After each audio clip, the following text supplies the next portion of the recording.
There's this misconception by most people that we have to run away from things that are around us in nature as opposed to embrace them for what their real intentions are, their real purpose is. Remember when we were children, many of us, we would play in the dirt, the sand, the beach, and so forth, the playground. We'd put dirt in our mouths. We'd make mud pies when we had dirt. When we were children, we put the dirt in our mouth as well. Then oftentimes your mom or some adult would say, "Stop, get that out your mouth." Or you put your dirty fingers in your mouth when you were a child. And they say, "No, stop doing that, that's nasty." Or you drop a piece of candy on the ground and you instantly put it in your mouth if you were a child because you felt like you were losing something.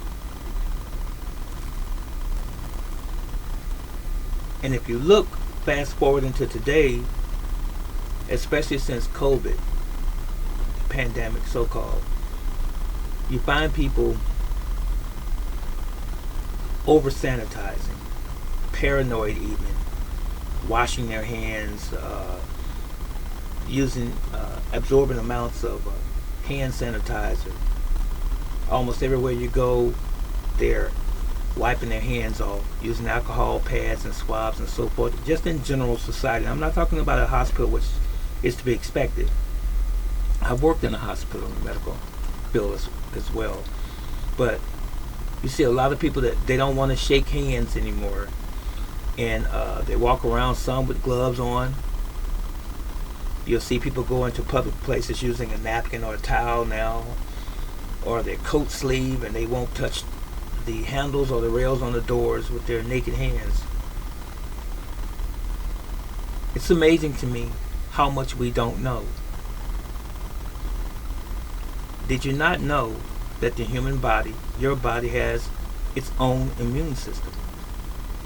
You need to research what that means. Immunity. Immune system.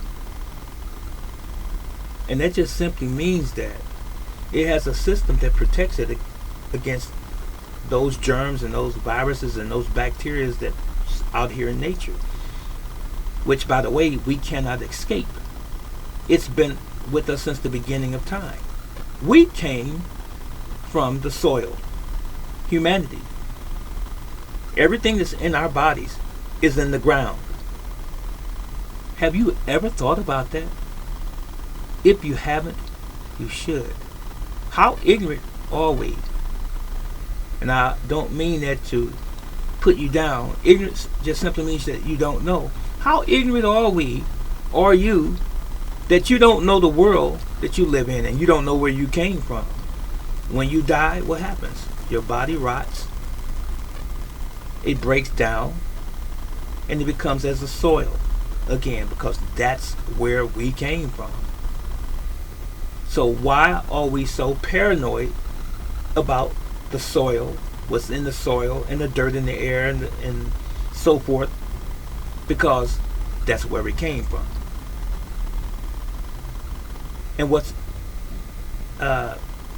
equally interesting is that we don't realize that when a baby is born and he or she comes out of his mother's womb in the delivery room of a hospital, for example, first thing they do is start rinsing off and swabbing off the baby. What did that baby live in? It has a placenta attached to it. It has the vaginal fluid attached to it, him or her, when they come out. Did you not know that there's much in that vaginal fluid that that baby needs to help develop his or her immune system?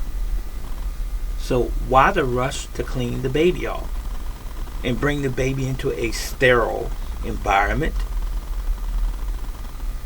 That's the best place to be, is in that mother's womb, and to come out with as much of that vaginal fluid inside that baby's nose and mouth and skin before you suction it away or rinse it away, because that's helping to develop their baby's immune system. As a matter of fact, if you're not thinking, isn't that what the baby was living in for 9 months? Think about it. So now,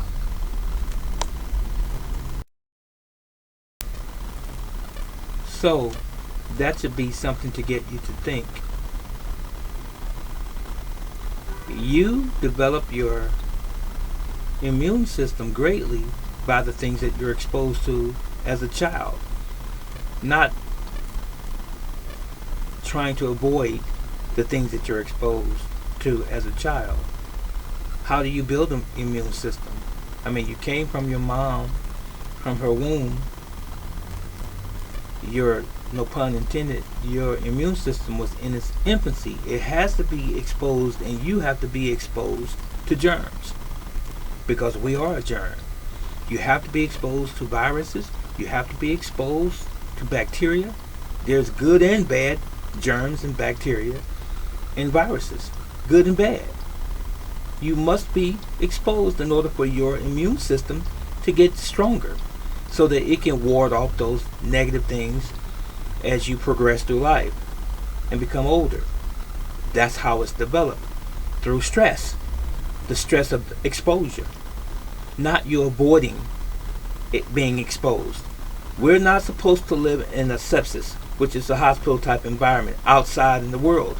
I'm sitting in my office. There's germs all over me. There's germs on my clothes. The same is true with you. There's germs in my hair. There's germs. There's bacteria. You experience the same thing.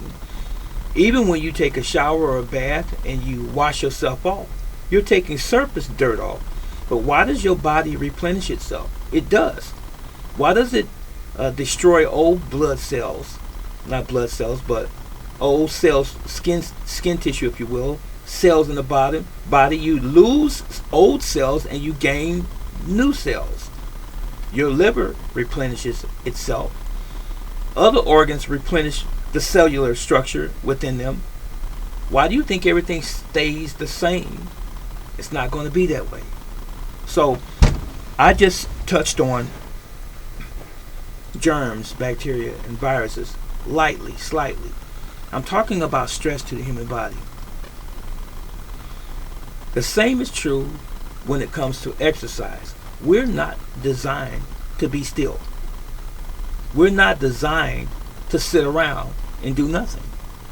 Because when you sit around and you do nothing and you just eat all of the time,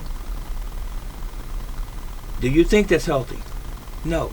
You're supposed to be up and active, moving. I'm not talking about getting up, going to a 9-to-5 job necessarily. I'm not talking about going to school or to the grocery store. That's a catchword, grocery.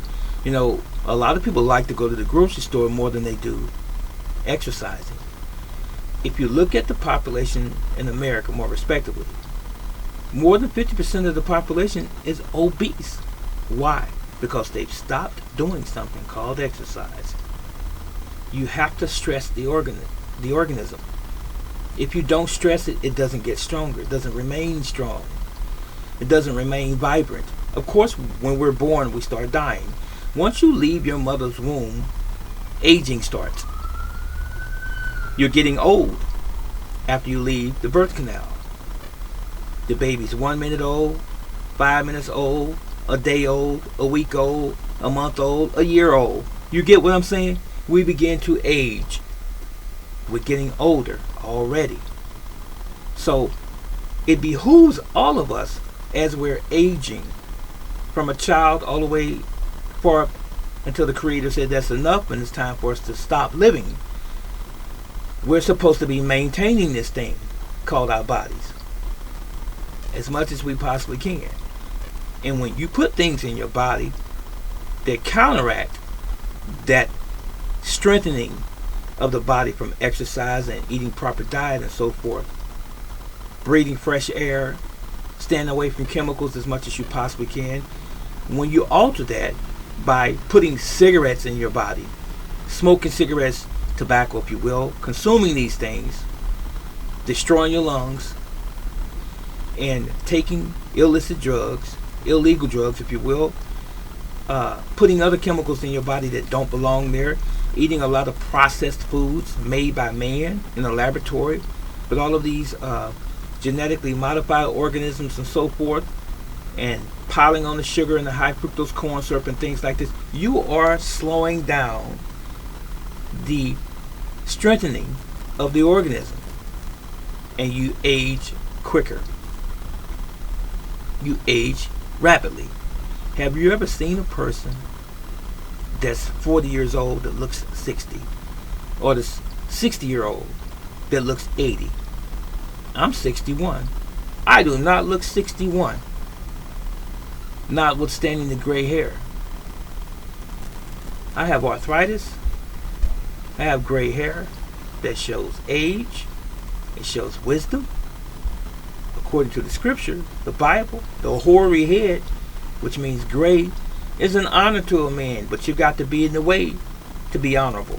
What's in the way, brother teacher? In the way means simply you have to be following the proper path in life. That's being in the way. There are a lot of people who are not following the way at all. They're following destructive behavior, and they're shortening their own lives. Now, it's one thing to be killed by some idiot in the street who mistakes you for somebody else, or you being in a car wreck, or you drowning accidentally, or something falling off of a building and hitting you in your head and killing you and so forth. That's one thing. But to kill yourself intentionally, you say it's unintentional, but if you're intentionally putting things in and on your body that you know are going to shorten your life, then you're killing yourself. And honestly, if you're being honest, you know you are. Just for a feeling, just for a buzz for right now. But you pay the price later. So,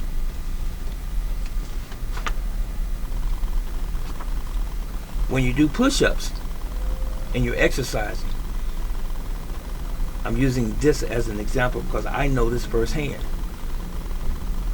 You're supposed to be able to do at least 25, 30 push-ups if you're a grown man. I know men, and I have known men, and I have even known children, and have seen children that can't do 10 push-ups. You can't push your body weight up 10 times. As sure as I'm sitting here in front of you, I can do at least at 61. My students can attest to this, and you've seen me in a YouTube video a couple years ago doing push-ups.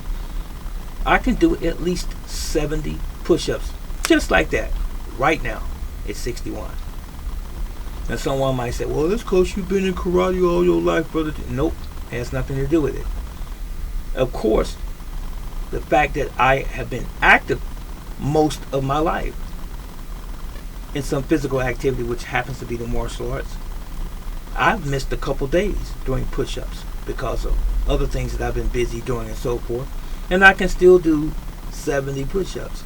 I've missed 5 days, and I can still do 70 push-ups.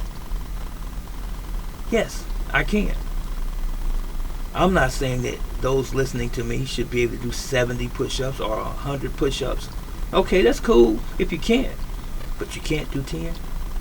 You can't do 10 crunches or sit-ups. You can't do 10 squats. You can't jump rope for 2 minutes. You have to stress your body.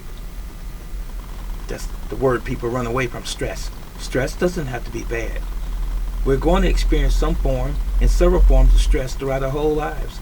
But what are you going to do about it? So what I began to say a second ago was you have to stress your body to strengthen your body.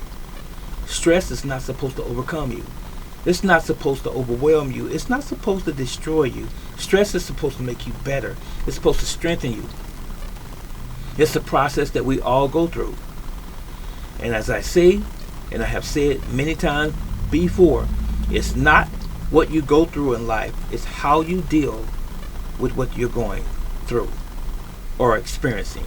So, if you're out of shape, get in shape. If you're eating a poor diet, change your diet and start eating a proper diet. You don't have to take a shower 2 or 3 times a day unless you're working in a coal mine or in construction. because your body needs that bacteria. Your body needs that natural coating. Did you not know that part of your immune system is in your skin? Come on, ladies and gentlemen, now. Follow me. Most of your immune system is in your gut, your microbiome. Your immune system is also in your mouth. It's in your genital area. It's also in your tegumentary system, which is your skin, which is the largest organ on the human body. Your skin is an organ. It lives. It has pores. It breathes. There's natural oils in your skin that are supposed to be there. You're not supposed to deplete the oils completely by overwashing, overbathing. But a lot of people, they're paranoid. They have this compulsion that I've got to wash them. No, you don't. What you're doing is inviting unfriendly bacteria into your body, because this is a gateway into your body. Your skin is. Your skin is there to protect you. You think it protects you all by itself? No, the oils in your skin help ward off those outside things from entering into it. Just like the cilia in your nose, the hair stops things from coming into your nostrils and down your esophagus. Not your esophagus, but not your windpipe, but into your lungs is what I'm saying. Do you follow what I'm saying? You have hair in your nose for a reason. That's why you have saliva in your mouth, to keep it lubricated, right? Okay. I had a couple customers come in while I was doing this video, so I apologize if there's a break in here. But I wanted to get my point across that you've got to have stress in your life. You've got to have some forms of stress in your life so you can become stronger and better. I think that's my notes. Do you want to get better? Do you want to be stronger? Do you want to live longer and not prematurely kill yourself? That's all I'm saying. Okay. We'll see you next time. Comment if you can. If you will, appreciate it. And so long.